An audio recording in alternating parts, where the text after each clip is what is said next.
Κυρίες και κύριοι, φίλες και φίλοι, απόψε είναι 5η, 19 Οκτωβρίου του 2023. Βασικό κεντρικό θέμα της απόψινής εκπομπής και πάλι είναι τα τεκτενόμενα στο Ισραήλ, στη Γάζα και στη Μέση Ανατολή. Η καρδιά, όπως είπαμε, της παγκόσμιας ενεργειακής βιομηχανίας, αλλά και η πηγή των προβλημάτων για την ειρήνη και τη σταθερότητα στην περιοχή, το Παλαιστινιακό. Θα ξεκινήσουμε με το θέμα που έγινε στο νοσοκομείο, γιατί πραγματικά είναι ένα γεγονός το οποίο άλλαξε τον ρου των εξελίξεων. Τον άλλαξε πραγματικά.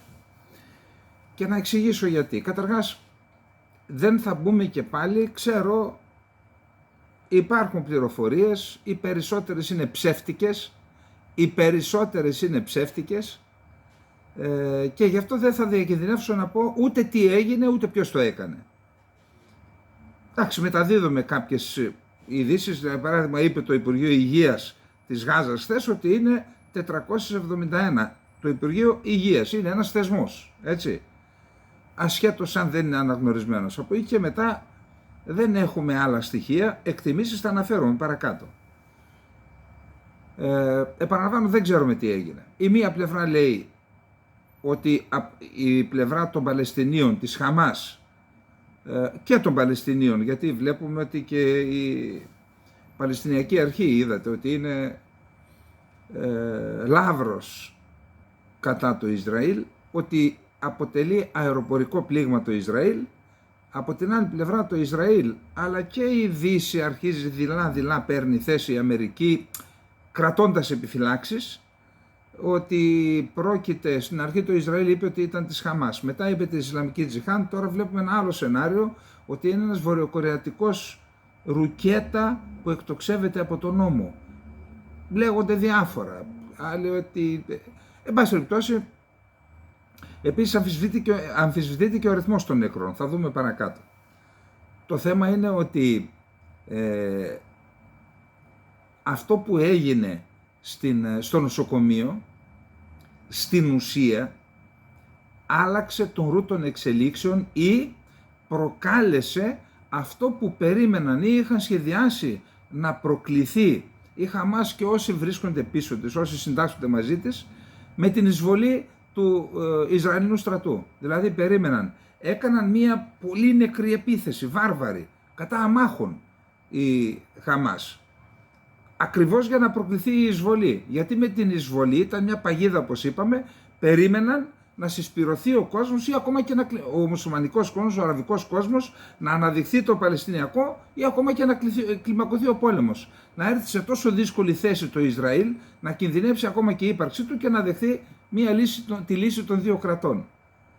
Αυτό λοιπόν που περίμεναν, δηλαδή να συσπηρώσουν, να ξεσηκώσουν μάλλον τον κόσμο, τον μουσουλμανικό και τον αραβικό, εναντίον του Ισραήλ, και επειδή υποστηρίζουν οι ΗΠΑ στο Ισραήλ και εναντίον του Ισραήλ, το πέτυχαν, δεν λέω το πέτυχαν, έγινε με αυτό που συνέβη, την επίθεση που έγινε στο νοσοκομείο. Κανείς δεν ξέρει ποιος την έκανε. Όποιος και να την έκανε, δεν συζητάμε αυτό. Συζητάμε τα αποτελέσματά της. Και τα αποτελέσματά της ήταν καταστροφικά για τις ΗΠΑ.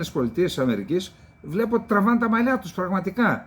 Οι Αμερικανοί προσπαθούν αυτό το οικοδόμημα που έχτιζαν τα τελευταία 10-15 χρόνια στην περιοχή μαζί με το Ισραήλ, το βλέπουν να καταραίει και προσπαθούν να το μαζέψουν από εδώ και από εκεί. Δεν ξέρουμε τι θα γίνει, γιατί οι αντιδράσεις του κόσμου είναι τεράστιες, θα τις δούμε μετά, του μουσουλμανικού κόσμου και όχι μόνο. Επίσης να πούμε και κάτι άλλο. Ασχέτως μπορεί να παρουσιάσει τα πιο πιστικά στοιχεία αύριο το Ισραήλ, η εμπεδωμένη άποψη πλέον στον μουσουλμανικό και τον αραβικό κόσμο και ένα μεγάλο μέρος της ανθρωπότητας, εκτός από τις χώρες που είναι συντεταγμένες στο πλευρό του Ισραήλ, πιστεύουν την άποψη των Παλαιστινίων, ότι βομβαρδίστηκε. Γιατί είναι κάτι που κάνει το Ισραήλ, ενώ αεροπορικούς βομβαρδισμούς, εναντίον στόχων που είναι και πολιτικοί, με τη δικαιολογία ότι εκεί μέσα κρύβονται, βαράμε και πολίτες, γιατί τους χρησιμοποιούν ως ασπίδα η Χαμάς. Αυτό λοιπόν επειδή υπήρχε πιο πριν, το λένε ότι αφού το έκανε εκεί, το έκανε και στο νοσοκομείο. Δεν βλέπουν στοιχεία λοιπόν. Το κακό που ήταν να γίνει έγινε, και όταν λέω το κακό αναφέρομαι με αυτά που ακολούθησαν μετά το γεγονός του βομβαρδισμού του νοσοκομείου. Το πού ακριβώς βρισκόμαστε θα το δούμε παρακάτω. Να δούμε λοιπόν κάποια σχετικά με το νοσοκομείο τώρα. Καταρχάς κυκλοφόρησε ένα βίντεο, το οποίο λέει είναι από μια επιτροπή κατά της παραπληροφόρησης που ούτε κατάλαβα ούτε είχα χρόνο να το ψάξω, που δείχνει άλλη κατεύθυνση βίντεο νυχτερινό με το χρόνο ακριβώς που έσκασε η βόμβα ή ότι ήταν αυτό στο νοσοκομείο, και δείχνει ότι αλλού πηγαίνουν οι ρουκέτες της Χαμάς σε άλλη κατεύθυνση και από τον ουρανό, από αεροπορικό πλήγμα δηλαδή, έρχεται και ακούγεται η έκρηξη. Αυτό, επαναλαμβάνω, δεν πιστεύω κανέναν και τίποτα εκτός από μία διεθνή ανεξάρτητη επιτροπή που θα ερευνήσει και θα μας πει θα βγάλει ένα πόρισμα το οποίο θα είναι πιστευτό. Κατά τα άλλα, ο καθένας λέει την άποψή του, αλλά επαναλαμβάνω, όσον αφορά την πολιτική αποτίμηση των αποτελεσμάτων δεν έχει σημασία ποιος το έκανε. Τα αποτελέσματα μετράμε. Πάμε τώρα. Πηγή Ευρωπαϊκών Υπηρεσιών Πληροφοριών ανέφερε στο γερμανικό τηλεοπτικό δίκτυο NTV ότι δεν υπάρχουν 200 ή ακόμα και 500 νεκροί, αλλά περισσότεροι από μερικές δεκάδες, πιθανόν μεταξύ 10 και 50 είναι οι νεκροί, λένε υπηρεσίες πληροφοριών της Ευρωπαϊκής Ένωσης, το ίδιο λέει και το Υπουργείο Άμυνας του Ισραήλ. Είναι μερικές δεκάδες, το πολύ 50. Η ίδια πηγή υποστήριξε επίσης ότι το Ισραήλ μάλλον δεν ήταν υπεύθυνο, για τον βομβαρδισμό, όπως έδειξαν τα στοιχεία που έχουν στη διάθεσή τους οι μυστικές υπηρεσίες. Η πηγή επισήμανε ότι το κτίριο δεν καταστράφηκε. Το νοσοκομείο πιθανότητα εκενώθηκε εκ των προτέρων, όπως είχε διατάξει ο Ισραηλινός στρατός για μια σειρά από κλινικές στη βόρεια λωρίδα της Γάζας. Μετά την επίθεση στο νοσοκομείο Αλ-Αχλή των βαπτιστών, η Υπηρεσία Υγείας της Γάζα ανέφερε ότι περισσότεροι από 470 άνθρωποι σκοτώθηκαν και άλλοι 300 τραυματίστηκαν. Τώρα, η Ευαγγελική Εκκλησία της Ιερουσαλήμ, η οποία είναι αυτή που είχε υπό την δικαιοδοσία της στο νοσοκομείο στη Γάζα, κατηγόρησε επίσημα το Ισραήλ για το χτύπημα στο νοσοκομείο. Σύμφωνα με τους ισχυρισμούς τους, οι βαπτιστές έλαβαν 3 προειδοποιητικές κλήσεις από το Ισραήλ πριν αυτό χτυπηθεί από τον πύραυλο που έπεσε. Επαναλαμβάνω, Ευαγγελική Εκκλησία της Ιερουσαλήμ που ήταν υπεύθυνη για τη διαχείριση του νοσοκομείου. Ένοπλοι της Χαμάς πιθανότητα έβαλαν με βορειοκορεατικά όπλα κατά την επίθεσή τους στις 7 Οκτωβρίου στο Ισραήλ. Δείχνει ένα τρομοκρατικό βίντεο και όπλα που κατέσχεσε στο Ισραήλ παρά τις αρνήσεις της Πιονγκιάνγκ ότι πουλά όπλα στην ομάδα. Μιλάει για εκτοξευτές, δεν έχει σχέση με το νοσοκομείο αυτό, γενικώς με τους εξοπλισμούς. Μιλάει λοιπόν για χρήση εκτοξευτών F-7, οι οποίες αυτοί οι εκτοξευτές χρησιμοποιούνται και στο Ιράκ και στη Συρία και στο Λίβανο και στη λωρίδα της Γάζας. Λέει λοιπόν ότι αυτό αναφέρεται από το Associated Press, ότι πλέον εμπλέκεται και η Βόρεια Κορέα, δεν μπορώ να καταλάβω γιατί, πιθανόν θέλουν να είναι και αλήθεια, έτσι δεν το γνωρίζουμε. Τώρα, αυτό που είπαμε χθες, ότι πρέπει να εξεταστεί το θέμα από μια ανεξάρτητη αρχή, το έκαναν πράξη οι Παλαιστίνοι. Πήγαν στο Διεθνές Ποινικό Δικαστήριο, συγκεντρώθηκαν μερικές εκατοντάδες Παλαιστίνοι και ζήτησαν από το Διεθνές Ποινικό Δικαστήριο να αναλάβει την υπόθεση, δηλαδή να δει ποιος φταίει και να επιβάλλει και ποινές. Την ώρα που η Χαμάς και το Ισραήλ συνεχίζουν να αλληλοκατηγορούνται και τα Ηνωμένα Έθνη συλλέγουν στοιχεία για εγκλήματα πολέμου και από τις δύο πλευρές, οι Παλαιστίνοι πηγαίνουν το θέμα στο Διεθνές Δικαστήριο της Χάγης.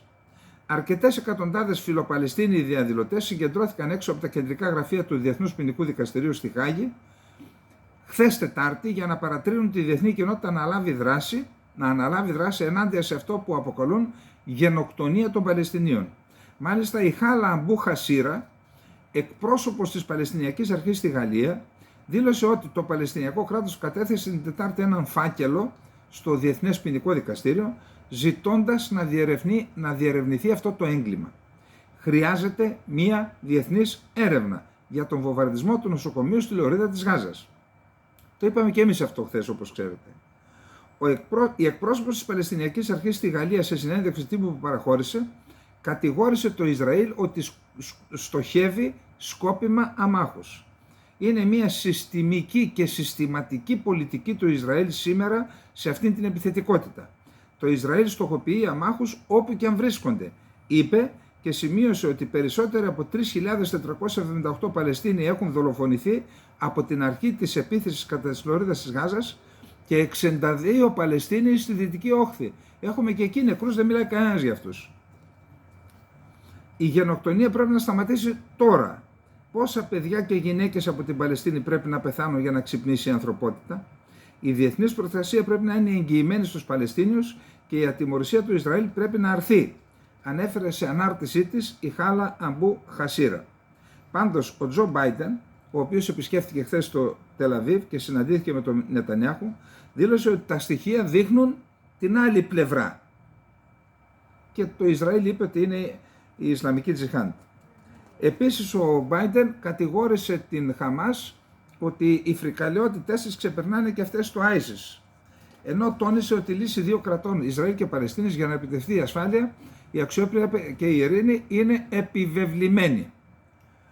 Ο βομβαρδισμός του αραβικού νοσοκομείου των βαπτιστών Αλ-Άχλι στη Γάζα όθησε χώρες και οργανισμούς σε όλον τον κόσμο να χαρακτηρίσουν τις πρόσφατες επιθέσεις του Ισραήλ ως έγκλημα πολέμου, σφαγή και παραβίαση του διεθνούς δικαίου. Ξέρετε γιατί? Γιατί σας είπα, κανείς δεν ψάχνει να βρει τώρα, επειδή υπάρχει η ένταση, αν πρόκειται για προπαγάνδα, πρέπει να διδάσκεται στο μέλλον, δηλαδή αν το έκαναν οι ίδιοι, ή αν ήταν από λάθος, αν δεν είναι τόσοι νεκροί, ή δεν έχει σημασία. Σημασία έχει ότι αυτό πέρασε αστραπιαία σε όλο τον κόσμο και είδατε, κράτη, φορείς, διεθνείς φορείς λένε εγκλήματα πολέμου κάνει το Ισραήλ. Ξεχάστηκαν τα εγκλήματα πολέμου που έκανε η Χαμάς. Ίσως το πιο ενδιαφέρον είναι το άρθρο του Bloomberg. Το Bloomberg, από ό,τι με πληροφορούν, είναι εβραϊκών συμφερόντων. Δεν είναι φιλοπαλαιστινιακό. Και έχει ένα καταπληκτικό άρθρο στο Bloomberg Opinion του Mark Champion, πρωταθληταράς ο τύπος. Το Mark μάλλον είναι Εβραίος, Μάρκος, έτσι, πιθανόν, δεν ξέρουμε.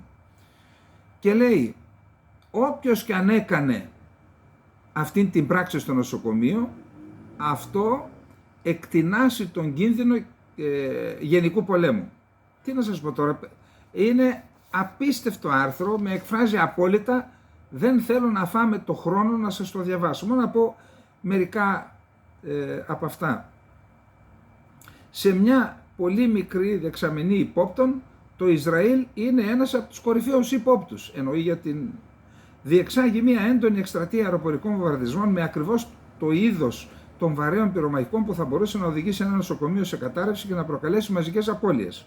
Ωστόσο, σε αυτό το χρονικό σημείο υπάρχουν πολύ λίγα πράγματα τα οποία μπορούν να υποθούν με βεβαιότητα και κανένα από αυτά δεν αφορά τις λεπτομέρειες της επίθεσης ή τους δράστες της. Σου λέει, πέρασαν αυτά. Οι αξιωματούχοι υγείας της Χαμάς υπολόγιζαν τα θύματα σε άνω των 500 τις πρώτες εκτιμήσεις. Η πρώτη βεβαιότητα είναι ότι τα γεγονότα της Τρίτης έχουν φέρει την κλιμάκωση της σύγκρουσης πιο κοντά, περιορίζοντας το χώρο για σύνεση και συμβιβασμούς και αυξάνοντας την υποστήριξη σε όλη την περιοχή, ώστε άλλοι κρατικοί και μη παράγοντες να εμπλακούν σε αυτήν εάν το Ισραήλ ξεκινήσει την αναμενόμενη χερσαία εισβολή του. Δηλαδή, έχουν δημιουργήσει τέτοια ένταση και τέτοιο μίσος εναντίον του Ισραήλ, που πλέον δεν έχει σχέση αυτό με την πριν τον βομβαρδισμό του νοσοκομείου περίοδο. Σου λέει είναι πιο έτοιμοι τώρα να εμπλακούν. Ανεξάρτητα από τα στοιχεία που προκύπτουν για το αντίθετο, η κοινή, σου λέει δεν έχει σημασία τι στοιχεία παρουσιάζονται, η κοινή γνώμη σε μεγάλο μέρος του κόσμου, ειδικά στις μουσουλμανικές χώρες, θα παραμείνει πεπισμένη ότι το Ισραήλ σκότωσε περισσότερους από 500 ανθρώπους σε μια εσκεμμένη και αποτρόπια επίθεση σε νοσοκομείο, η οποία ισοδυνάμει με έγκλημα πολέμου. Ο άνθρωπος αποτυπώνει την πραγματικότητα, δεν λέει τι είναι το σωστό ή το αληθινό και το ψευδές.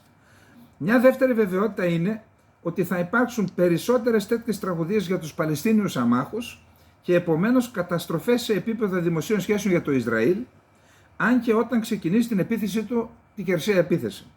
Η διεθνής απάντηση δείχνει ότι οι κλασικές παλιές απαντήσεις του Ισραήλ, τα επιχειρήματα δηλαδή ότι η Χαμάς φέρει την τελική ευθύνη και ότι όλοι οι πόλεμοι συνεπάγονται παράπλευρες απώλειες, έχουν ήδη χάσει κάθε ισχύ που είχαν στο να πείθουν.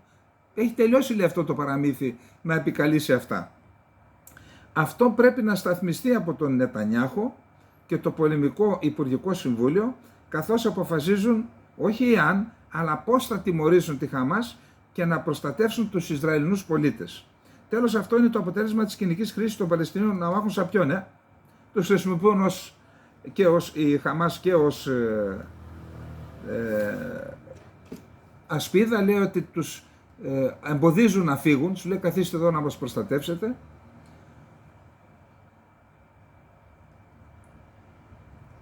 Λοιπόν, τίποτα από αυτά δεν έχει επαληθευτεί και δεδομένου του τι διακυβεύεται, τίποτα από όσα η κάθε μία από τις δύο πλευρές παρουσιάζει ή ισχυρίζεται δεν μπορεί να γίνει αποδεκτό ως αυτονόητα αληθινό. Σου λέει ό,τι και να παρουσιάζουν υπάρχει δυσπιστία.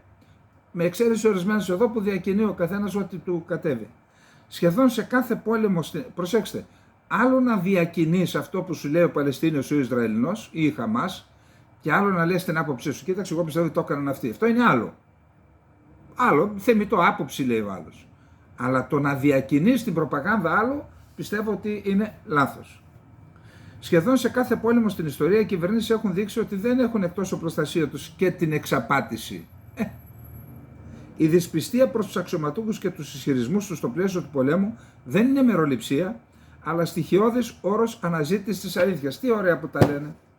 Τι ωραία όταν ένας άνθρωπος γράφει με συνείδηση και πόσο άθλιο και αποκρουστικό είναι όταν κάποιος γράφει εν γνώση του ψέματα για να ξεγελάσει τον κόσμο. Τέλος πάντων, τι να πω. Καταπληκτικό άρθρο, αναζητήστε το στο Infographic Πολιτικά ή στο Bloomberg απευθείας να το δείτε. Είπαμε ο Μάρκ, ο πρωταθληταράς, ο τσάμπιον το έγραψε. Λοιπόν, πάμε να δούμε τώρα τι γίνεται. Εδώ είμαστε, πάμε στο δεύτερο θέμα, πάμε στα επιχειρησιακά. Νομίζω ότι το καλύψαμε το νοσοκομιακό, ό,τι ήταν να πούμε το είπαμε, μας βοήθησε και ο Bloomberg, είπε ωραία πράγματα. Όταν λέω είπε ωραία πράγματα, για να μην παρεξηγηθούμε, είπε πράγματα που πιστεύω ότι είναι, τα γράφει με ειλικρίνεια και με καλή διάθεση και όχι για να μας παραπληροφορήσει. Υπό αυτή την έννοια έγραψε ωραία πράγματα. Λοιπόν, πάμε στο δεύτερο θέμα. Λοιπόν, το δεύτερο θέμα είναι τα επιχειρησιακά. Για να δούμε τι συνέβη σήμερα, Πέμπτη, στα πεδία των μαχών ή πέριξ αυτών. Ο Ισραηλινός στρατός ανακοίνωσε ότι έπληξε εκατοντάδες θέσεις στη Γάζα τις τελευταίες 24 ώρες, στοχεύοντας υποδομές της Χαμάς. Σύμφωνα λοιπόν με τις ένοπλες δυνάμεις του Ισραήλ, καταστράφηκαν θέσεις εκτόξευσης αντιαρματικών πυράβλων, σύραγγες και αρχηγεία της Χαμάς. Ο στρατός δεν μπορεί ακόμα να αποκλείσει το ενδεχόμενο να παραμένουν ακόμη ορισμένοι ένοπλοι της Χαμάς μέσα στο έδαφος του Ισραήλ ή στα κατεχόμενα εδάφη. Κάποιος μου λέει γιατί κατεχόμενα, λέει, και σ' αρέσει να λένε όπως λένε κατεχόμενα για τα κατεχόμενα της Κύπρου. Όχι. Λέω όπως κατεχόμενα της Κύπρου είναι γιατί είναι κατεχόμενα εδάφη ενός αναγνωρισμένου κράτους. Αυτά τα εδάφη, όπως και η Δυτική Όχθη, είναι κατεχόμενα εδάφη από το Ισραήλ, αλλά κατεχόμενα εδάφη των Παλαιστινίων, οι οποίοι δεν έχουν κράτος, έτσι. Αλλά να μην λέμε τώρα...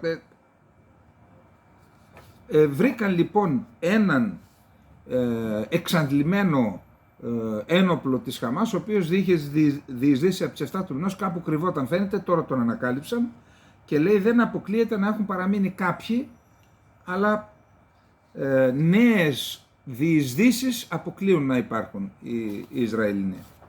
Οι Ισραηλινές αεροπορικές επιδρομές έπληξαν τοποθεσίες στη λωρίδα της Γάζας σήμερα νωρίς το πρωί, συμπεριλαμβανομένων τμήματων του νότου που το Ισραήλ έχει κηρύξει ασφαλείς ζώνες. Δηλαδή ακόμα και στις περιοχές που λένε πηγαίνετε εκεί για να είστε ασφαλείς, ακόμα και εκεί έγιναν βομβαρδισμοί, είχε και κάποιους νεκρούς νομίζω. Αυτά σύμφωνα με τον Guardian, αλλά πιθανόν να έχουν πληροφορίες ότι εκεί καταφεύγουν κάποιοι της Χαμάς, γι' αυτό βαράνε, πιθανόν. Ο στρατός του Ισραήλ μόλις ανακοίνωσε ότι οι όμηροι που κρατούνται στη Γάζα είναι τουλάχιστον 203. Η προηγούμενη εκτίμηση ήταν 199. Φαίνεται κάποιος λέει λείπει και ο δικός μου άνθρωπος και έτσι προστίθενται οι όμεροι ή αγνοούμενοι. Έτσι. Δεν ξέρω εάν δίνουν ή της Χαμάς τις τεθλασμένες στοιχεία για τους ομήρους που κρατούν. Ο αρχηγός της αστυνομίας του Ισραήλ, Κόμπι Σαμπτάι, δήλωσε ότι θα υπάρξει μηδενική ανοχή στις αντιπολεμικές διαδηλώσεις που αφορούν τη Γάζα στο Ισραήλ. Είπε, όσοι διαδηλώνετε, απαγορεύονται οι αντιπολεμικές διαδηλώσεις, αλλά όσοι διαδηλώνετε υπέρ της Γάζας θα σας βάλω σε λεωφορεία και θα σας στείλω στη Γάζα να μείνετε εκεί. Και μιλάμε για πολίτες του Ισραήλ, έτσι. Πιθανόν και Εβραίους στο θρήσκευμα, όχι μουσουλμάνους. Όποιος θέλει να ταυτιστεί με τη Γάζα είναι ευπρόσδεκτος. Θα τον βάλω στα λεωφορεία που πηγαίνουν εκεί τώρα, προειδοποίησε ο Σαμπετάι σε βιντεοσκοπημένη δήλωσή του. Σκότωσαν οι Ισραηλινές αρχές την μοναδική γυναίκα η οποία είχε κατορθώσει να ανέλθει στα ανώτατα κλιμάκια εξουσίας της Χαμάς. Πρόκειται για την Τζαμίλα Αλ Σάντι, της οποίας ο άντρας ήταν ιδρυτικό στέλεχος της Χαμάς, κάπου σκοτώθηκε, δεν ξέρω σε ποια φάση, και αυτή κατόρθωσε να πάρει τη θέση του, τέλος πάντων να ανέλθει στα ανώτατα κλιμάκια της ιεραρχίας της Χαμάς. Αυτό αναφέρει, τον θάνατό της αναφέρει η εφημερίδα Times of Israel, η οποία επικαλείται μέσα ενημέρωσης που συνδέονται με τη Χαμάς. Έχασε τη ζωή της σήμερα τα ξημερώματα από πυρά του Ισραήλ. Ήταν η χείρα του συνιδρυτή της Χαμάς, Αμπντέλ Αζίζ Αλ Ραντίσι. Έγινε το 2021 η πρώτη γυναίκα που εξελέγει στο πολιτικό γραφείο της Χαμάς. Ο σύζυγός της Αλ Ραντίσι είχε σκοτωθεί το 2004, επίσης από Ισραηλινή αεροπορική επιδρομή κατά τη διάρκεια της δεύτερης εξέγερσης των Παλαιστινίων που έμεινε γνωστή ως Ιντιφάντα. Το Ηνωμένο Βασίλειο είναι στο πλευρό σας, είπε ο Σούνακ, μόλις έφτασε στο Ισραήλ, επισκέφθηκε, είχε επίσημη. Εδώ τώρα έχουμε ορισμένες αντιφατικές δηλώσεις, ό,τι διαβάζουμε το λέμε γιατί πρέπει να το πούμε. Η Al Arabi εφημερίδα αναφέρει ότι ο Ισραηλινός στρατός είναι καθόλου έτοιμος, έχει ολοκληρώσει τις προετοιμασίες για να εισβάλλει στη Γάζα. Ενώ άλλοι λένε ότι δεν θα εισβάλλουμε, τώρα θα δούμε. Το Ισραήλ ανακοίνωσε ότι ο πόλεμος με τη Χαμάς θα διαρκέσει μήνες. Ο πόλεμος του Ισραήλ εναντίον του Παλαιστινιακού κινήματος της Χαμάς θα διαρκέσει μήνες, αφού ο στόχος του Τελ Αβίβ δεν είναι μόνο να το νικήσει, αλλά να κάνει και το νότιο Ισραήλ 100% παράδεισο, αυτό δηλαδή που δέχτηκε την επίθεση, αυτό που δέχεται χρόνια τώρα τις ροκέτες, δήλωσε το μέλος της κυβέρνησης έκτακτης ανάγκης και πρώην Υπουργός Άμυνας Μπένι Γκάντς. Θα πάρει πολύ χρόνο.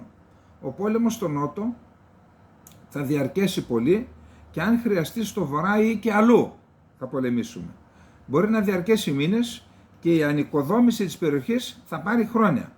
Μόνον όταν ολοκληρωθεί η ανοικοδόμηση θα κερδίσουμε, είπε ο Γκάντς στους Times of Israel.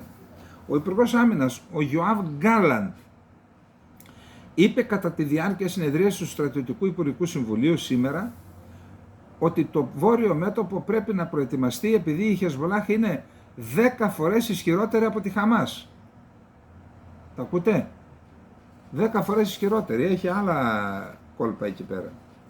Η Χεσβολάχ ισχυρίστηκε ότι προκάλεσε απώλειες στα Ισραηλινά στρατεύματα και ότι σκοτώθηκαν 3 μαχητές της Χεσβολάχ από πυρά του Ισραήλ,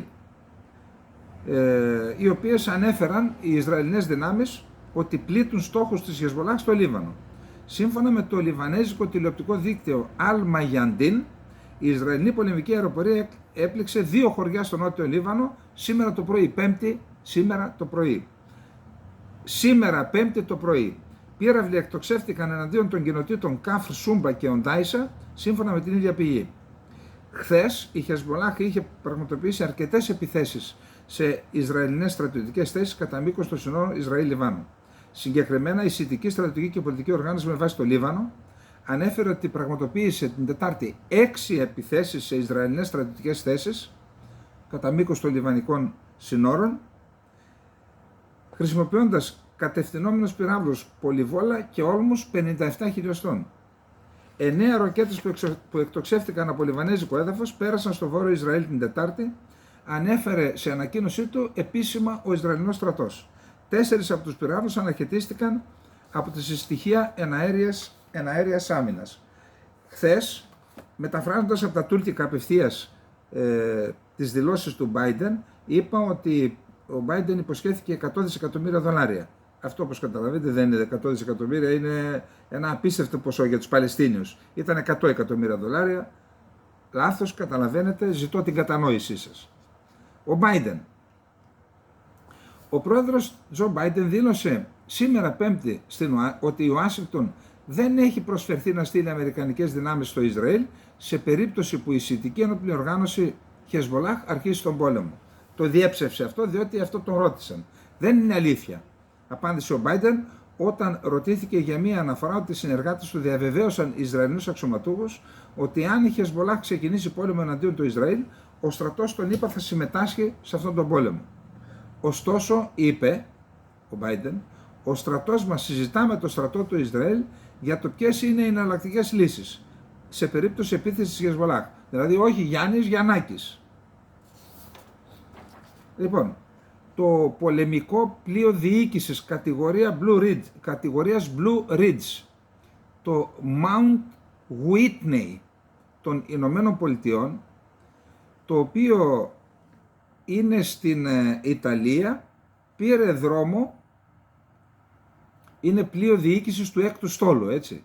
Πήρε δρόμο για την Ανατολική Μεσόγειο για να συνδεθεί με τις εκεί ναυτικές δυνάμεις των ΗΠΑ, που είναι στην περιοχή. Δηλαδή, αφού είναι διοίκησης, κατά πάσα πιθανότητα από εκεί θα γίνει ο συντονισμός όλων των ναυτικών δυνάμεων που έχουν στείλει οι Ηνωμένες Πολιτείες στην Αμερική. Λοιπόν, μία τρομερή συνέντευξη του Γκάντι Σάμνη ήταν, υποστράτηγος στην αποστρατεία ήταν ο διοικητής της μεραρχίας της Γάζας, αυτή δηλαδή που είχε την ευθύνη στη Γάζα. Και ταυτόχρονα και πρώην στρατιωτικός ακόλουθος του Ισραήλ στη ΣΥΠΑ, και αυτό έχει σημασία. Είπε λοιπόν ότι αμέσως μετά την επίσκεψη του Τζο Μπάιντεν στο Ισραήλ, μιλώντας στο Channel 12, είπε: οι Ηνωμένες Πολιτείες περιμένουν από εμάς να καταστρέψουμε τη Χαμάς. Επιπλέον, λέει ο Σάμνη, ακόμα και αν δεν υπήρχε το αμερικανικό πράσινο φως, το Ισραήλ δεν πρέπει να τερματίσει αυτόν τον πόλεμο έως ότου η Χαμάς εξαλειφθεί και η Γάζα αποστρατικοποιηθεί. Τι σημαίνει? Ακόμα και δεν πήραμε το πράσινο φως, που σημαίνει μάλλον δεν το πήραν. Αλλά σου λέει, δεν μας νοιάζει, λέει η Αμερική, εμείς θα κάνουμε αυτό που πρέπει. Μέχρι το τέλος όλοι οι όμηροι πρέπει να επιστραφούν και το Ισραήλ πρέπει να καθορίσει τις συνθήκες για την ανοικοδόμηση της Γάζας, πιθανόν με την επιστροφή της Παλαιστινιακής Αρχής εκεί. Πρώτη φορά το ακούμε αυτό. Γιατί τόσο τώρα άλλα ακούγαμε. Τώρα σου λέει να μείνουν οι άνθρωποι εκεί και να αναλάβει η Παλαιστινιακή Αρχή τη διοίκηση. Κατηγορεί τον Νετανιάχου ότι εξέθρεψε την Χαμάς με τη στάση του τόσα χρόνια που κυβερνούσε. Ο Σάμνη είπε ότι το στρατιωτικό έργο είναι σύνθετο, αλλά οι Ισραηλινές ένοπλες δυνάμεις μπορούν να το φέρουν σε πέρας. Έχουν τους μαχητές, τα όπλα, το μαχητικό πνεύμα και την αποφασιστικότητα που απαιτείται γι' αυτό. Η αποστολή θα διαρκέσει 6 με 8 μήνες. Η κατάκτηση της Γάζας, ο έλεγχος της Γάζας θα χρειαστούν μερικές εβδομάδες. Τότε το Ισραήλ θα πρέπει να σκοτώσει και να συλλάβει τις ένοπλες δυνάμεις της Χαμάς. Χιλιάδες θα πρέπει να φυλακιστούν στην έρημνο Νεγκέβ για να λειτουργήσουν ως διαπραγματευτικά χαρτιά για τους πάνω από 200 εχμαλώτους. Δηλαδή, πιάστε, λέει, χιλιάδες στελέχη της Χαμάς, πηγαίνετε στην έρημο του Νεγκέβ για ανταλλαγή. Αν το Ισραήλ απελευθερώσει τους κρατουμένους, δηλαδή αν δεχθεί τώρα, είναι 7.000 οι κρατούμενοι Παλαιστίνοι, να απελευθερώσει για να πάρει τους 203, θα είναι μια ήττα για το Ισραήλ, λέει. Έχει άλλη διαπραγματευτική. Στρατιωτικός είναι, πιο σκληρός. Λέει λοιπόν ότι οι άνθρωποι που μιλούν για άλλες επιλογές, να γίνουν δηλαδή όλα με αεροπορικές επιθέσεις, κάνουν λάθος. Οι αεροπορικές επιδρομές είναι μεν σημαντικές, αλλά αν δεν μπει η μπότα και το άρβιλο, δεν έχουμε, λέει, αποτέλεσμα. Λέει ότι μπορούν να γίνουν πολλά και απώλειες να έχουμε. Εμείς, λέει, πρέπει να είμαστε έτοιμοι να πολεμήσουμε σε 3 μέτωπα. Ικανός να ενεργήσει σε 3 μέτωπα, λέει. Χεσβολάχ, Γάζα και Δυτική Όχθη. Θεωρούν ότι και στη Δυτική Όχθη μπορεί να έχει προβλήματα. Και επίσης λέει ότι πρέπει να καθαρίσουμε και τον Λίβανο από εκεί για να μπορέσουν να ζήσουν με ασφάλεια οι Ισραηλοί πολίτες στο βόρειο Ισραήλ. Λοιπόν, αυτά και τα επιχειρησιακά. Πάμε λίγο στα διεθνή. Λοιπόν, στα διεθνή. Biden και Σίση συμφώνησαν. Ο Σίση ανθίσταται γιατί, ξέρετε, 2 χώρες μπορεί να αποσταθεροποιηθούν. Το Λίβανο δεν τον αναφέρω, είναι μια χώρα που έχει τεράστια προβλήματα, επειδή τον είχα επισκεφτεί και παλιά, ειδικά η Βηρητός, αλλά και ο Λίβανος, ξέρετε, είναι οι πλαγιές πάνω από τη Βηρητό. Πρέπει να ήταν κάποτε επίγειος παράδεισος αυτή η περιοχή. Μάλιστα το κέντρο της μοιάζει πολύ με το Κολονάκι, η ατμόσφαιρα, η αίσθηση. Φυσικά τώρα με 1,5 εκατομμύριο πρόσφυγες από τη Συρία, στα 6, προσέξτε. Και κανείς δεν έδωσε στο Λίβανο τίποτα. Στην Τουρκία την πνίξαμε στα δισεκατομμύρια. Έχει 3,5 εκατομμύρια στα 80. Το Ισραήλ έχει 1,5, το Λίβανος έχει 1,5 στα 6 και κανείς δεν λέει να το βοηθήσουμε. Για να δείτε τι είναι η υποκρισία της Ευρώπης, η τρέλα, έτσι. Η τρέλα, η πολιτική ηλιθιότητα. Εν πάση περιπτώσει, άρα αποσταθεροποιημένος είναι ήδη ο Λίβανος για άλλους λόγους. Η αποσταθεροποίηση πλέον είναι, αποσταθεροποιημένη είναι η Συρία για άλλους λόγους. Τώρα η υποαποσταθεροποίηση είναι η Ιορδανία και η Αίγυπτος. Γι' αυτό ανθίσταται ο Σίση. Συμφώνησε λοιπόν με τον Biden να περάσουν 20 φορτηγά και έχουμε δήλωση από τον Νετανιάχου και από το Ισραήλ ότι εμείς θα τα επιτρέψουμε να περάσουν. Και γίνονται διαδικασίες για να υπάρχουν, νομίζω, 300 φορτηγά, χιλιάδες τόνοι ανθρωπιστικής βοήθειας, φαρμακευτικού υλικού, τρόφιμα κτλ. Να περάσουν. Να δούμε τι γίνεται. Είναι κάτι που πιστεύω ότι πρέπει να γίνει. Είναι καθαρά ανθρωπιστικό. Λοιπόν,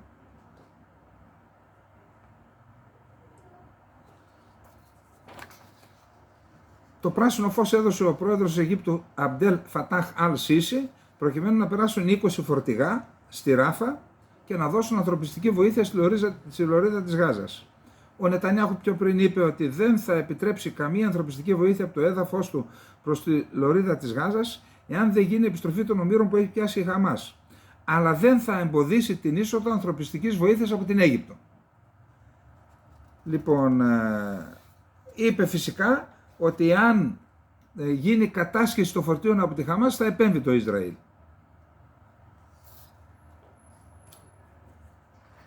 Ο Biden επένεσε τον Σίση και τον Νετανιάχου γιατί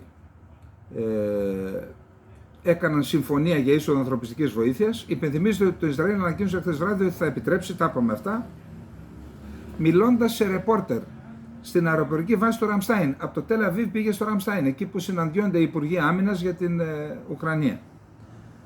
Μιλώντας λοιπόν σε ρεπόρτερ, μετά την επίσκεψή του στο Ισραήλ στην αεροπορική βάση του Ραμστάιν ευρισκόμενος, ο Biden είπε ότι οι δύο ηγέτες έκαναν ένα σημαντικό βήμα προόδου.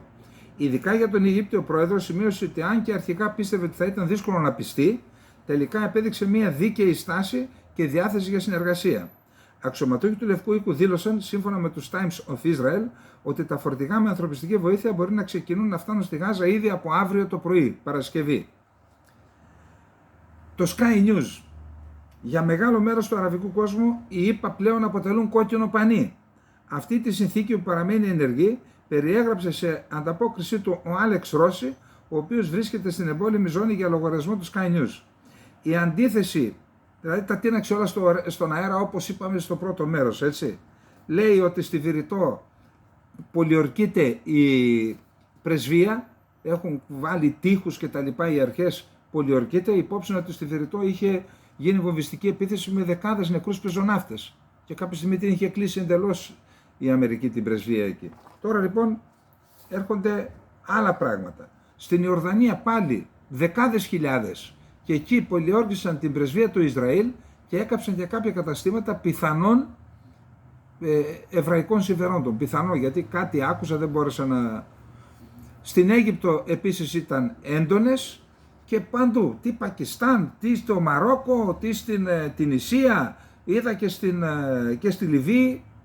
Όλος ο μουσουλμανικός και ο αραβικός κόσμος είναι ανάστατος, είπαμε. Λοιπόν, ο Biden έγραψε ένα σχόλιο στο X, στην πλατφόρμα X. Οι τρομοκράτες δεν θα κερδίσουν. Η ελευθερία θα νικήσει. Ο πρόεδρος των ΗΠΑ θα εκφωνήσει ομιλία από το Οβάλ Γραφείο την Πέμπτη για να την απάντηση της χώρας του στις τρομοκρατικές επιθέσεις της Χαμάς κατά το Ισραήλ και στον συνεχιζόμενο βάναυσο πόλεμο της Ρωσίας εναντίον της Ουκρανίας. Δύο μέτωπα έχει, θέλει να τα υποστηρίξει ο άνθρωπος. Αυτό ανακοινώθηκε χθες Τετάρτη από το Λευκό Οίκο. Δεν μπορείτε να δείτε τις φρικαλαιότητες που διέπραξαν οι τρομοκράτες της Χαμάς στο Ισραήλ τις τελευταίες 2 εβδομάδες και να μην φωνάξετε για δικαιοσύνη. Πρέπει να αποδοθεί δικαιοσύνη. Είχε επισημάνει σε προηγούμενη ανάρτησή του, φροντίζοντας όμως να κρατήσει ισορροπίες. Θέλω να είμαι σαφής. Η συντριπτική πλειοψηφία των Παλαιστινίων δεν είναι Χαμάς. Η Χαμάς δεν εκπροσωπεί τον Παλαιστινιακό λαό. Τώρα έχουμε μία ρουκέτα σε εισαγωγικά από τον Πούτιν, ο οποίος ξέρετε τι είπε. Λέει, έχουμε δει ότι έχουν συγκεντρωθεί τα πλοία και τα αεροπλανοφόρα των Αμερικανών. Εγώ λέει, θέλω να σημειώσω το εξής, ότι τα δικά μας αεροσκάφη, τα MiG-31, έτσι δεν είναι, για να δούμε, ναι, τα MiG-31, τα οποία λέει φέρουν τους πυράβλους Κιντζάλ με 1000 χιλιόμετρα εμβεληνικές, που σημαίνει ότι από τις περιοχές του Ευξήνου Πόντου που πετάνε τον αέριο χώρο μέχρι την Ανατολική Μεσόγειο φτάνουν αυτοί οι πύραυλοι, κάνουν περιπολίες στον Εύξηνο Πόντο. Δεν είναι απειλή αυτό, αλλά λέμε ότι εμείς αυτή είναι ένα μέτρο που παίρνουμε για να δω επακριβώς τι λέει, για να μην... Λοιπόν, αυτό δεν αποτελεί απειλή, αλλά προσπάθεια να διατηρήσουμε τον έλεγχο της κατάστασης στη Μεσόγειο. Δεν μπορώ να καταλάβω. Τώρα τι σχέση έχει αυτό. Λοιπόν, σήμερα λέει, ο Αιγύπτιος πρόεδρος Σίση και ο βασιλιάς της Ιορδανίας Αμπντάλα θα συζητήσουν σήμερα στο Κάιρο την Ισραηλινή επίθεση εναντίον της Γάζας. Ανακοίνωσαν οι δύο χώρες. Λοιπόν, η Αίγυπτος που συνορεύει με τη Γάζα και την Ιορδανία, η οποία συνορεύει με την κατεχόμενη Δυτική Όχθη, η Αίγυπτος με τη Γάζα και η Ιορδανία με τη Δυτική Όχθη, έχουν υπογράψει με το Ισραήλ ειρηνευτικές συμφωνίες του 1979, Dayton. Βρείτε, σας προτείνω, σας προτρέπω να ψάξετε να βρείτε τις συμφωνίες του Dayton. Ξεκίνησαν από το 1975, υπογράφηκαν το 1979. Γι' αυτό σκότωσαν μετά τον Ανουάρ Σαντάτ κάποιος σε μια παρέλαση. Γι' αυτό το λόγο, γιατί πήγε, μίλησε και στο... Αλλά υπέγραψε τη συμφωνία, όντως έδεσε για τα καλά την Αίγυπτο και έπαιρνε και πολλά, παίρνει δισεκατομμύρια κάθε χρόνο από τότε από την Αμερική, αλλά θυσίασε τους Παλαιστινίους, έτσι. Άρα και στη συνέχεια την συμφωνία ήταν το 1994, ήταν η Ιορδανία που την αναγνώρισε και τότε ήταν που εγκαταστάθηκαν κατά πάσα πιθανότητα, δεν είμαι σίγουρος, και τα 2,3 εκατομμύρια Παλαιστίνοι στο έδαφος της Ιορδανίας. Η Μπέρμποκ θα κάνει βόλτα στην περιοχή, είπαμε, η Ιορδανία, Ισραήλ και Λίβανο. Η Γερμανία έστειλε μια ομάδα ειδικών δυνάμεων στην Κύπρο, η οποία πιθανόν να χρειαστεί υποστηρικτικά για την εκένωση Γερμανών από το Ισραήλ. Εδώ είναι τα σημαντικά. Οι Ιρακινές ταξιαρχίες της Χεσμολάχ ανακοίνωσαν επίσημα τη συμμετοχή τους στην επιχείρηση πλημμύρα ή θύελλα της Αλαξά. Ο στρατιωτικός εκπρόσωπος των Ιρακινών ταξιαρχιών της Χεσμολάχ Τζαφάρ Αλ-Χουσέινι, ήδη δηλαδή επεκτείνεται ο πόλεμος, αλλά πολύ χαμηλής έντασης. Δήλωσε ότι οι Αμερικανοί είναι βασικοί συνεργοί στους θανάτους των κατοίκων της Γάζας και επομένως αυτοί πρέπει να φέρουν την ευθύνη και τις συνέπειες. Τόνισε ότι οι Ιρακινές ταξιαρχίες της Χεσμολάχ ουσιαστικά ξεκίνησαν τον αγώνα από σήμερα με επιθέσεις σε αμερικανικές βάσεις. Στα κανάλια Telegram εμφανίστηκαν πληροφορίες ότι μη επανδρομένα αεροσκάφη της Χεσμολάχ επιτέθηκαν ταυτόχρονα σε 2 αμερικανικές στρατιωτικές βάσεις στη Συρία. Στην Αλ-Τανφ, εκεί είναι μια βάση που συνορεύει με την Ιορδανία, και στο πεδίο Κονόκο, πετρελαϊκό πεδίο Κονόκο που βρίσκεται στην Ντέρ Ez-Ζόρ. Ο Σι Τζίπινγκ, ο πρόεδρος της Κίνας, συναντήθηκε με τον πρωθυπουργό της Αιγύπτου Μουσταφά Ματμπουλή σήμερα Πέμπτη και εξέφρασε την προθυμία του Πεκίνου να συνεργαστεί με την Αίγυπτο για να φέρει περισσότερη σταθερότητα στη Μέση Ανατολή. Η Κίνα θέλει να ενισχύσει την συνεργασία με την Αίγυπτο και να συνεισφέρει περισσότερη βεβαιότητα και σταθερότητα στην περιοχή και τον κόσμο, δήλωσε ο ΣΥ σύμφωνα με το κινέζικο πρακτορείο CCTV. Η Κίνα και η Αίγυπτος είναι καλοί φίλοι που μοιράζονται τους ίδιους στόχους και εμπιστεύονται ο ένας τον άλλον και καλοί εταίροι που εργάζονται χέρι-χέρι για την ανάπτυξη και την κοινή ευημερία. Προς το παρόν, η διεθνής και περιφερειακή κατάσταση υφίσταται βαθιές και περίπλοκες αλλαγές και ο κόσμος βιώνει ραγδαίες αλλαγές που δεν έχουν δει εδώ και έναν αιώνα. Σωστό, πρέπει να λειτουργήσουμε με δικαιοσύνη, λέει. Πάμε ένα πολύ σημαντικό ζήτημα, το θέμα του Συμβουλίου Ασφαλείας. Καταψηφίστηκε η πρόταση ψηφίσματος της Βραζιλίας και καταψηφίστηκε μόνο από τις ΗΠΑ. Οι ΗΠΑ έθεσαν βέτο σε ένα ψήφισμα που προωθούσε η Βραζιλία, με το οποίο ζητούσαν να γίνουν ανθρωπιστικές παύσεις στον πόλεμο μεταξύ Ισραήλ και Χαμάς, ώστε να καταστεί εφικτή η αποστολή ανθρωπιστικής βοήθειας.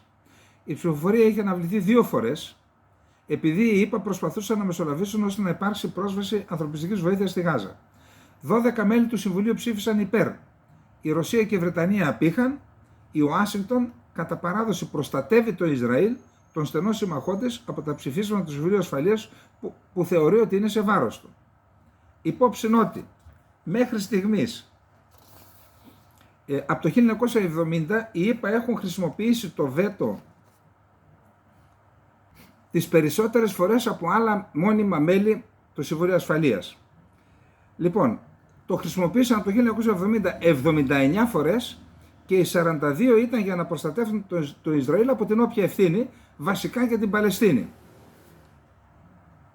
Τώρα, για όσους θεωρούν ότι, γιατί είδα πάλι διάφοροι να διακινούν, είτε επειδή δεν ξέρουν, είτε επειδή παίζουν κάποιο παιχνίδι, ότι λέει το Ισραήλ, ο ΙΕ πρότεινε να γίνει κράτος και το αρνήθηκαν οι Παλαιστίνοι.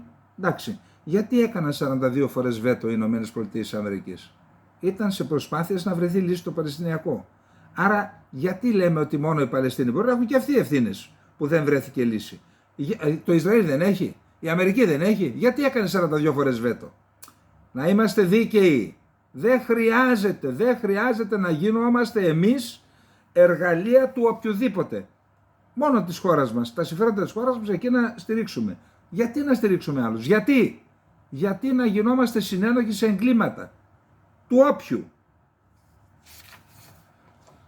Λοιπόν, τα Ηνωμένα Αραβικά Εμιράτα καταδικάζουν τις επιθέσεις της Χαμάς σε Ισραηλινούς οικισμούς κοντά στη λωρίδα της Γάζας στις 7 Οκτωβρίου. Την αντίστοιχη δήλωση έκανε η μόνιμη εκπρόσωπος των Εμιράτων στον ΟΗΕ, Λάνα Ζάκη Νουσέιμπαχ, σε συνεδρίαση του Συμβουλίου Ασφαλείας του Οργανισμού. Η Χαμάς είναι πράγματι υπεύθυνη για αυτό το ξέσπασμα, το οποίο τώρα σαρώνει τους δρόμους των αραβικών πρωτευουσών σε όλη την περιοχή, δήλωσε η μόνιμος αντιπρόσωπος των Εμιράτων στον ΟΗΕ. Μιλήσαμε γι' αυτό ανοιχτά, μιλήσαμε για τις αποτρόπιες επιθέσεις στις 7 Οκτωβρίου, αλλά παρόλα αυτά τα Εμιράτα στήριξαν τα ψηφίσματα, επειδή είναι μη μόνιμο μέλος, στήριξαν τα ψηφίσματα. Απλά διαχωρίζουν τη θέση τους. Άλλο η Χαμάς, άλλο τα δικαιώματα των Παλαιστινίων. Πολύ γρήγορα τώρα πάμε να προλάβουμε. Ευρωπαϊκή Ένωση. Όσο περνάει ο καιρός, πραγματικά λυπάσαι για αυτό το πράγμα που έχει καταντήσει η Ευρωπαϊκή Ένωση. μονίμως πίσω από τις εξελίξεις, ασθμένουσα και χωρίς αποτελεσματικές πολιτικές. Τώρα αυτό, πού μπορεί να πάει αυτή η ιστορία, μπορείτε να πείτε? Οι Υπουργοί Μετανάστευσης της Ευρωπαϊκής Ένωσης συναντώνται σήμερα Πέμπτη για να συζητήσουν τη βελτίωση της ασφάλειας στην Ένωση μετά τις θανατηφόρες επιθέσεις σε Γαλλία και Βέλγιο, καθώς και τις ανησυχίες ότι ο πόλεμος μεταξύ Ισραήλ και Χαμάς θα μπορούσε να αυξήσει τις μεταναστευτικές ροές. Τώρα δεν χρειάζεται να πω τίποτα άλλο και σας ερωτώ, δηλαδή τόσο καιρό δεν τα λέγαμε αυτά, αφήστε με εμάς, τα έλεγε τόσος κόσμος, ρε παιδιά, όταν φέρετε όχι επιτρέπετε, στην ουσία ενθαρρύνεται να έρθουν στην Ευρώπη όχι χιλιάδες, όχι δεκάδες χιλιάδες, όχι εκατοντάδες χιλιάδες, εκατομμύρια άνθρωποι συγκεκριμένης εθνότητας, οι οποίοι, προσέξτε, επειδή έχω ζήσει σε μουσουλμανική χώρα, μια χαρά είναι οι άνθρωποι. Μια χαρά είναι οι άνθρωποι, δεν έχουν κανένα πρόβλημα συμβίωσης, εκτός και αν κάποιος αρχίσει να χρησιμοποιεί αυτήν τη θρησκεία που υπό προϋποθέσεις γίνεται επικίνδυνη. Υπό προϋποθέσεις, αλλιώς μια χαρά είναι οι άνθρωποι. Τη δουλειά τους και τη δουλειά μας. Εδώ λοιπόν, από τη στιγμή που είναι μια δυνητική, προσέξτε πότε γίνονται απειλητικοί. Όταν γίνονται πολλοί, και τότε όταν σχηματιστεί μια κρίσιμη μάζα, την οποία μπορεί να τη χρησιμοποιήσει ο Επιτίδιος, είτε ο Τούρκος, είτε ο Άραβας, είτε ο Πακιστανός, δεν ξέρω ποιος, τότε πρέπει να έχει κρίσιμη μάζα. Αλλιώς, αν είχαμε και κάποιες εκατοντάδες χιλιάδες ή και μερικά εκατομμύρια στην Ευρώπη, δεν υπήρχε πρόβλημα. Αλλά όταν πάει να κάνει στην Ευρώπη σταδιακά μια μουσουλμανική ήπειρο, μετά τι να συσκέφτεσαι, τι να συσκεφτείς? Αυτά των φρονίμων τα παιδιά πριν πεινάσουν μαγειρεύουν, κύριοι, στις Βρυξέλλες. Πάρτε μια ελληνική παροιμία, λαϊκή, αλλά λοιπόν, οι Ηνωμένες Πολιτείες, καλά, τώρα και εκεί γίνεται, δεν έχουν ακόμα πρόεδρο στη Βουλή των Αντιπροσώπων. Οι Ρεπουμπλικάνοι που έχουν την πλειοψηφία στη Βουλή αδυνατούν να συμφωνήσουν μεταξύ τους ένα χρόνο πριν τις προεδρικές εκλογές για ποιον θα έχουν πρόεδρο. Για δεύτερη φορά απέτυχε να εκλεγεί, την προηγούμενη φορά έκανα 13 πληροφορίες μου φαίνεται. Απέτυχε να εκλεγεί πρόεδρος της Βουλής των Αντιπροσώπων ο βουλευτής Jim Jordan, ένθερμος υποστηρικτής του Τραμπ, γεγονός που βυθίζει σε ακόμα μεγαλύτερο τέρμα αυτό το σώμα. Ο Τραμπ είπε ότι θα δώσουμε βοήθεια στο Ισραήλ, στην Ουκρανία. Πώς θα τα δώσεις άμα δεν υπογράψουν αυτοί? Λοιπόν, ο Τζόρνταν, που πρόσχεται στην υπερσυντηρητική πτέρυγα του κόμματος και στηρίζει τον Τραμπ, είναι αυτή τη στιγμή ο μοναδικός υποψήφιος για το αξίωμα και δήλωσε σήμερα ότι δεν θα αποσυρθεί από τη διεκδίκηση μέχρι να δούμε. Να δούμε. Λοιπόν, είχαμε μία... Ναι, εδώ τα 100 δισεκατομμύρια είναι σωστά, ίσως αυτό μπερδέψαν χθες οι Τούρκοι. Θα ζητήσει από το Κογκρέσο το ποσό των 100 δισεκατομμύριων δολαρίων για την Ουκρανία, το Ισραήλ και την Ταϊβάν. Τώρα πλέον, αυτή κάνει και προεκλογικό αγώνα ο Biden.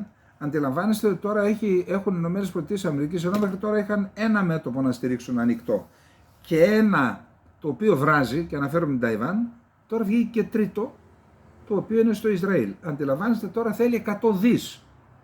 Μιλάμε για ποσό απίστευτο, έτσι. Σκεφτείτε ότι η Ελλάδα για 2 δις υπέγραφε μνημόνια και 3. 100 δις. Αλλά αυτά δεν μπορούν να πάνε στους προορισμούς τους αν δεν περάσουν από τις διαδικασίες. Βασική είναι η Βουλή των Αντιπροσώπων. Τώρα νομίζω κάτι πολύ σημαντικό έγινε στις ΗΠΑ που πρέπει να προβληματίσει πολλούς στον κόσμο και ιδιαίτερα στην Ελλάδα. Πολλούς, επαναλαμβάνω. Πολλούς θερμοκέφαλους, που δεν είναι καλό αυτό. Δεν είναι καλό για μια χώρα. Εντάξει. Μία διαδήλωση που ζητούσε κατάπαυση του πυρός στη Γάζα οδήγησε σε 300 συλλήψεις την Τετάρτη, αφού εκατοντάδες διαδηλωτές μπήκαν στη ροτόντα του κτηρίου των γραφείων της Cannon House στο Καπιτόλιο παρά τις προειδοποιήσεις της αστυνομίας στην Ουάσιγκτον. Η διαμαρτυρία, στην οποία ο κόσμος κάλεσε τον πρόεδρο Biden να χρησιμοποιήσει την επιρροή του για να εφαρμοστεί κατάπαυση του πυρός και να αναγκάσει το Ισραήλ να σταματήσει τον πόλεμο κατά των Παλαιστινίων στη Γάζα, χρηματοδοτήθηκε από την Jewish Voice for Peace και την If Not Now, δύο εβραιοαμερικανικές ομάδες που υπερασπίζονται τους Παλαιστινίους. Οι ακτιβιστές, ντυμένοι με μαύρα μπλουζάκια που έφεραν τις λέξεις «Οι Εβραίοι λένε κατάπαυση του πυρός τώρα» και «Όχι εν ονόματί μας», κάθισαν χειροκροτώντας και τραγουδώντας στο πάτωμα στη ροτόντα του κτηρίου γραφείων της Βουλής των Αντιπροσώπων Κάνων και κρατούσαν μεγάλο πανό που έγραφαν «Κατάπαυση του πυρός και αφήστε τη Γάζα να ζήσει». Σύμφωνα με ένα tweet της Jewish Voice for Peace, 350 άτομα συμπεριλαμβανομένων και ραβίνων συμμετείχαν στην καθιστική διαμαρτυρία στο Cannon House.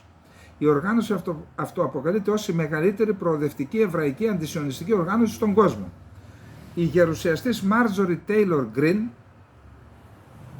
η οποία επανειλημμένα υποβαθμίζει την έφοδο των υποστηρικτών του Τραμπ στο Καπιτόλιο τον Ιανουάριο του 2021, αποκάλυψε τη διαμαρτυρία της Τετάρτης εξέγερση, προβάλλοντας πλάνα από το εσωτερικό και το εξωτερικό του κτηρίου της Βουλής των Αντιπροσώπων. Η ίδια έγραψε επίσης στο Twitter νωρίτερα την Τετάρτη ότι η αστυνομία του Καπιτολίου είχε πληροφορήσει ότι οι μέλη του Κογκρέσου θα αποτελέσουν στόχο και ότι τους είπε να μείνουν μέσα και να χρησιμοποιήσουν μόνο τις υπόγειες σύραγγες.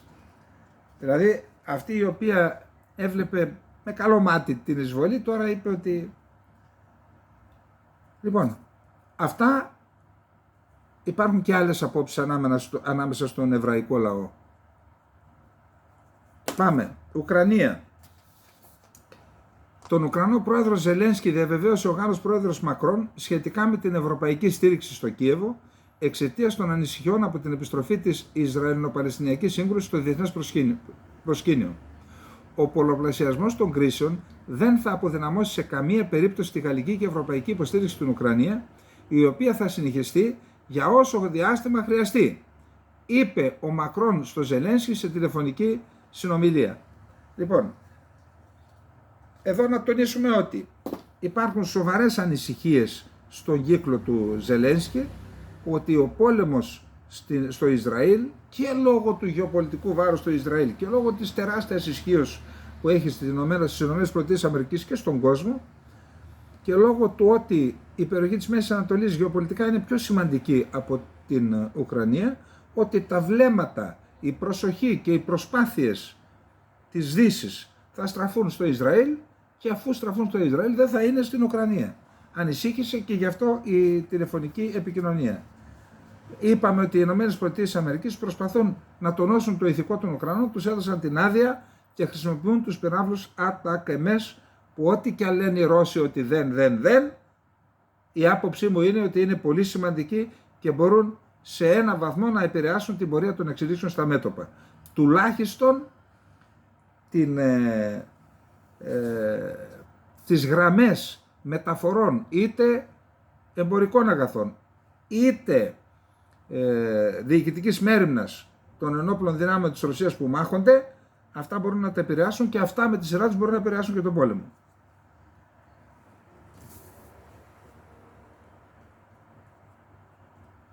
Λοιπόν, ο Λαυρόφ στην Κορέα, στη Βόρεια Κορέα φυσικά, έτσι. Εκεί είναι οι αγάπες τώρα τελευταία. Λοιπόν, για πρώτη φορά μετά από 5 χρόνια, ο Υπουργός Εξωτερικών της Ρωσίας επισκέφτεται την Κορέα. Ο Λαυρόφ θα περάσει 2 μέρες στη Βόρεια Κορέα, μετέδωσαν τα μέσα μαζικής ενημέρωσης της Βόρειας Κορέας. Το ταξίδι του Λαυρόφ, σημειώνει το κρατικό πρακτορείο, θα μπορούσε να συμβάνει σε μια πιθανή επίσκεψη του Πούτιν. Τι κάνει ο νιάος στα κεραμίδια. Προετοιμασία επίσκεψη του Πούτιν, ο οποίος αποδέχθηκε την πρόσκληση του ηγέτη της Βόρειας Κορέας Κιμ Γιονγκ Κουν να επισκεφτεί τη χώρα. Αυτό έγινε όταν μετέβη ο Κιμ στο Βλαδιβοστόκ. Η βορειοκορεατική πλευρά διοργάνωσε γκαλά συναυλία στην Πιονγκιάνγκ προς τιμή της επίσημης επίσκεψης της ρωσικής αντιπροσωπείας από τον Λαυρόφ. Προς κοινή μας μεγάλη λύπη, τα γεγονότα των τελευταίων πολλών ετών δείχνουν ότι ο ιαπωνικός μιλιταρισμός και η αμερικανική ηγεμονία δεν έχουν εξαφανιστεί σε κανένα μέρος, ότι είναι παρόντα δηλαδή.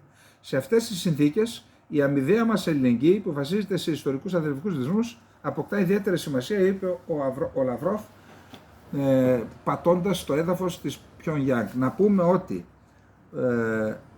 οι Κορεάτες γενικώς Οι Βορειοκορεάτες ιδιαίτερα τρέφουν απίστευτο μίσος και απέχθεια για τους Ιάπωνες. Επειδή οι Ιάπωνες είχαν καταλάβει την περιοχή και τους είχαν βασανίσει πραγματικά, αυτό δεν το ξεχνούν, και ένας από τους λόγους που ιδρύθηκε η Βόρεια Κορέα είναι και αυτός. Οι μνήμες της Ιαπωνικής κατοχής έκαναν τον κόσμο να δεχθεί, στο βαθμό που το δέχθηκε τουλάχιστον στην αρχή, το καθεστώς των Κιμ. Ο Λαυρόφ πάλι δήλωσε σήμερα ότι υπάρχει σοβαρός κίνδυνος η σύγκρουση στη Γάζα να εξελιχθεί σε περιφερειακή σύγκρουση και η Ρωσία βρίσκεται σε επαφή με την Τουρκία για το θέμα αυτό, μετέδωσε το πρακτορείο ειδήσεων Interfax. Μαζί τα κολλητάρια. Ο Λαυρόφ δήλωσε επίσης ότι οι απόπειρες να κατηγορηθεί το Ιράν για την κρίση στη Γάζα συνιστούν προκλήσεις. Κατήγγειλε επίσης την επικίνδυνη στρατιωτική πολιτική των ΗΠΑ και των συμμάχων τους, της Ιαπωνίας και της Νότιας Κορέας εναντίον της Βόρειας Κορέας. Αυτά μετά από τις συνομιλίες που είχε με τους Βορειοκορεάτες.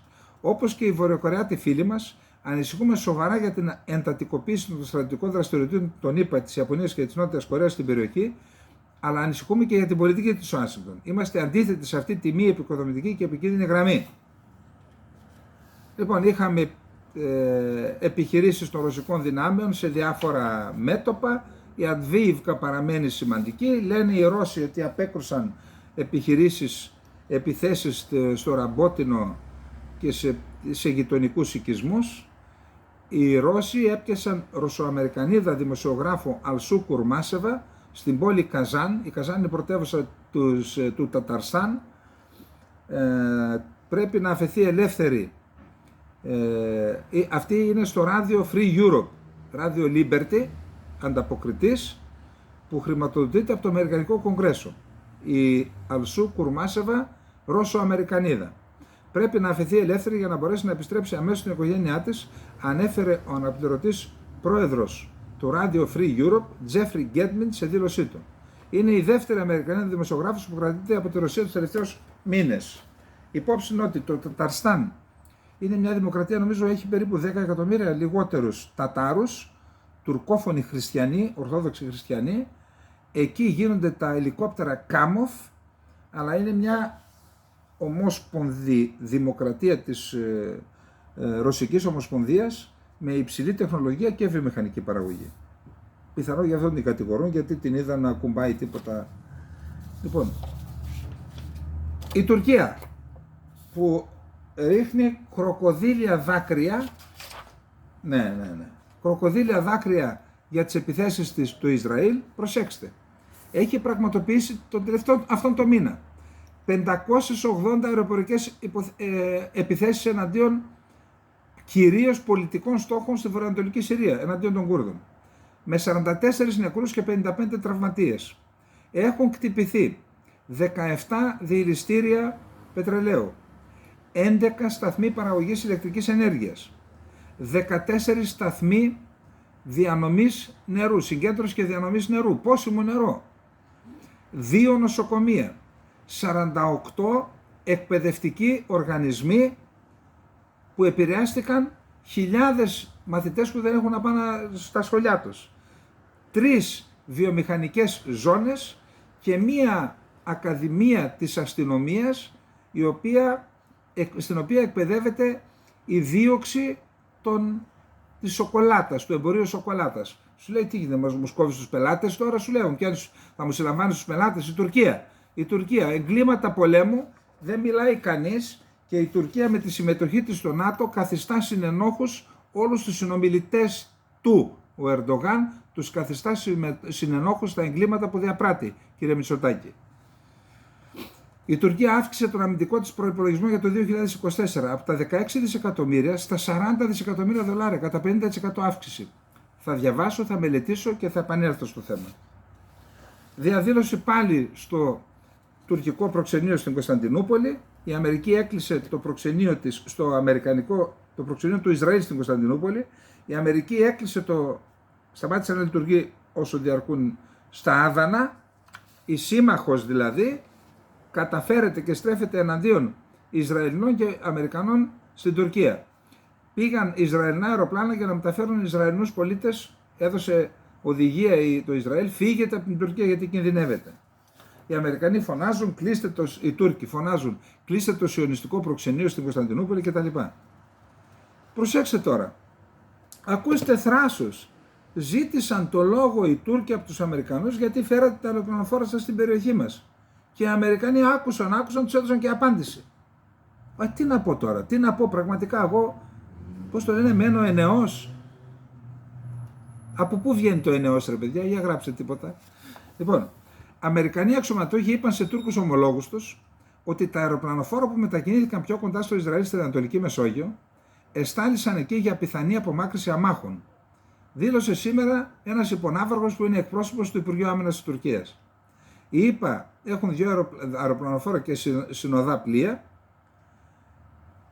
μετά την ιστορία που ξεκίνησε με την επίθεση της Χαμάς. Ο Ερντογάν κατηγόρησε τις ΗΠΑ για την κίνηση αυτή, λέγοντας ότι θα διαπράξουν σφαγή στη Γάζα.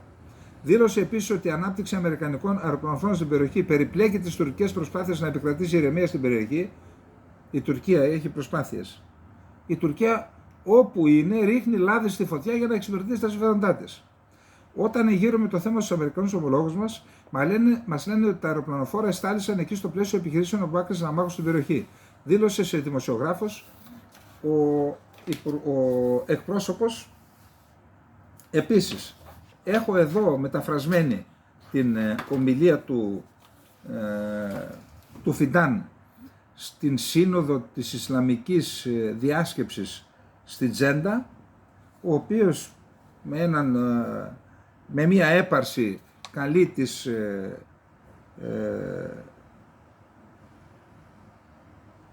λοιπόν, προσέξτε τι λέει.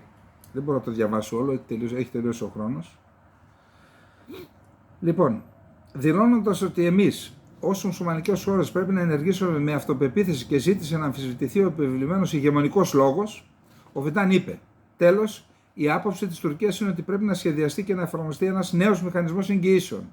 Οι μουσουλμανικές χώρες στην περιοχή πρέπει να εξασφαλίσουν την ευημερία και την επιβίωση του Παλαιστινιακού λαού και να λειτουργήσουν ως εγγυητές μιας διαρκούς ειρήνης. Θέλει λοιπόν να αλλάξουμε την κατεύθυνση της ιστορίας, να πάρουμε πρωτοβουλίες, στην πράξη ο Φιντάν με την ομιλία του, θα δούμε πώς μπορέσουμε αύριο για να δούμε ποια είναι τα σχέδια της Τουρκίας, τι θέλει στην πράξη ο Φιντάν. Ο Φιντάν θέλει στην πράξη να υλοποιήσει αυτά που σχεδίαζε η Χαμάς με την επίθεσή της στο Ισραήλ και τις δολοφονίες που έκανε 1.300 αμάχους, οι περισσότεροι δηλαδή, για να αντιδράσει το Ισραήλ, να συσπηρωθεί ο κόσμος και να αναδειχθεί ο ρόλος που διεκδικεί τώρα η Τουρκία και ο μουσουλμανικός κόσμος. Αυτό είναι δηλαδή. Συνέργεια και σύμπραξη με τη Χαμάς. Αυτό ας το ακούν στο Τελ Αβίβ και στην Ουάσιγκτον εκείνοι που μας σωθούν να κάνουμε με αυτή τη χώρα εμείς προσέγγιση για να μας κλέψει το μισό Αιγαίο και να μας πάρει και την Κύπρο. Στην ουσία αυτό θέλουν. Εντάξει, καθαρά λόγια. Λοιπόν, καληνύχτα, να είστε όλοι και όλοι καλά.